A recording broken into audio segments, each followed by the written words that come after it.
Have you ever heard of a love story so powerful it shook an empire? Not a fairy tale, but a real, heart-wrenching story of a princess who dared to love in a world determined to tear her down. This is the story of Khair-un-Nissa, a name that means the most excellent of women, and how she became a voice of love and resistance against the British Empire. Our story begins in late 18th century Hyderabad, a vibrant and powerful kingdom in India. Here lived Khair-un-Nissa, a young noblewoman of Persian descent, barely a teenager. Her life was meant to follow a well-trodden path, a strategic marriage, a life lived in the secluded world of the Zanana, the women's quarters.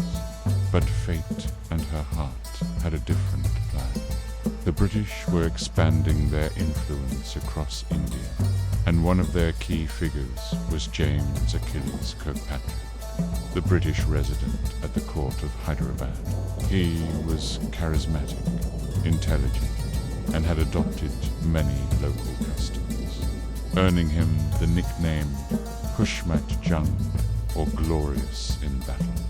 When James first saw Khair-un-Nissa, he was captivated, and she, in turn, saw something in him that transcended the political tensions of their worlds. Their love was immediate and intense, but it was also forbidden.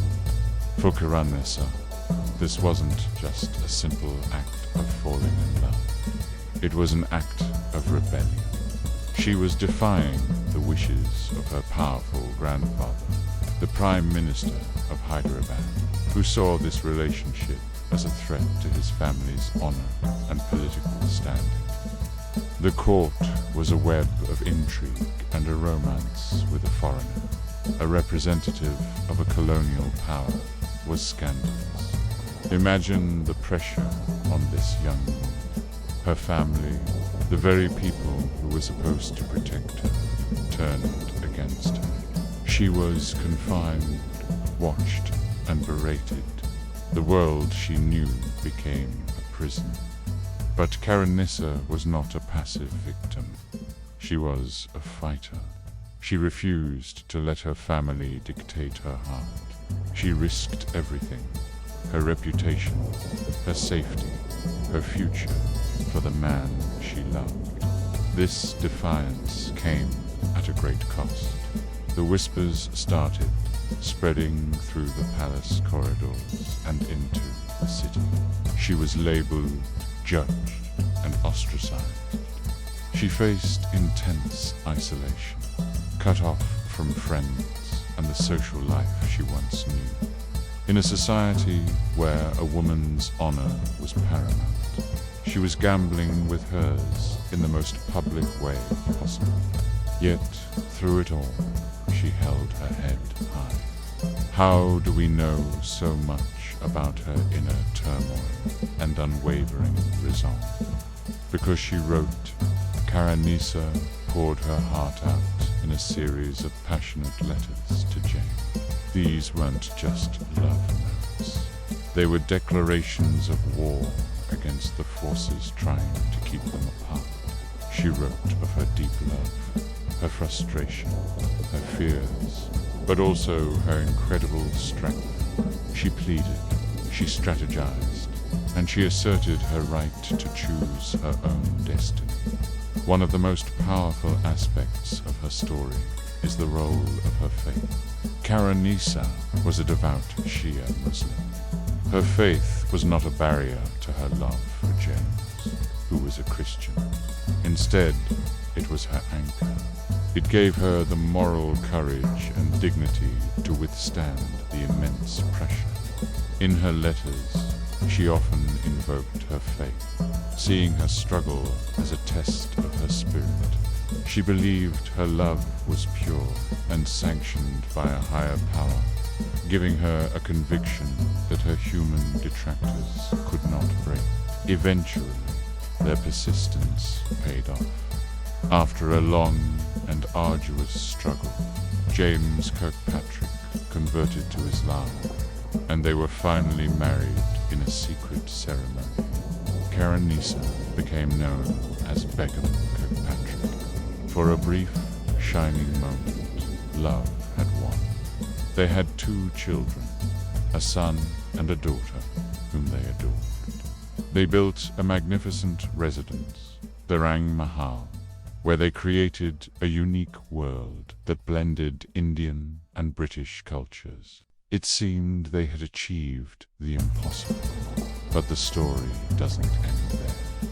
Their happiness was a fragile bubble in a world of political turmoil. The British authorities in Calcutta and London were deeply suspicious of Kirkpatrick. They saw his going native, his conversion, his marriage, his adoption of local dress and customs as a betrayal. They couldn't comprehend a relationship built on love and mutual respect. They saw it only through the lens of power and conquest. Khair-un-Nissa was judged not as a person, but as a symbol. To the British, she was the native woman who had supposedly ensnared their agent. Her character was questioned, her motives scrutinized. The very existence of her marriage was a challenge to the rigid racial and social hierarchies the British Empire was built upon. Her love story was seen as a dangerous precedent. Tragically, their time together was short. James was recalled to Calcutta under a cloud of suspicion and died suddenly, leaving Khair-un-Nissa a widow at just 27. Her world shattered. To protect their children from the uncertainties of life in India, she made the heart-wrenching decision to send them to England to be raised by James's family. She would never see them again. Think about that for a moment. A mother who had fought so hard for her family had to give up her children for their own good. Her son and daughter were raised as English Christians, largely unaware of their mother's identity or the incredible legacy she represented. So why is Khair-un-Nissa's story so important today? Because for centuries, the history of this period has been written by men, by the colonizers. The voices of women, especially Indian women, were silenced. Their stories lost or twisted. Khair-un-Nissa's life is a powerful counter-narrative. Thanks to the survival of her letters and other records, we can hear her voice directly. We see a woman who was not a footnote in a man's story, but the hero of her own. She wasn't just fighting for her love. She was fighting for her agency, her right to choose, her right to exist on her own terms. Her personal struggle became a form of political resistance. In a time when Indian women were expected to be silent, doomed, and submissive, especially in the face of British power, Khair-un-Nissa was unapologetically vocal. Her love was a statement that her culture, her faith, and her heart were not inferior. Her defiance against the judgment of the British Empire was profound. By marrying James on her own terms and creating a hybrid household, she was challenging the very foundation of colonial rule, the idea of British superiority. She was asserting that a union of equals was possible, that love could bridge the divide that politics sought to widen.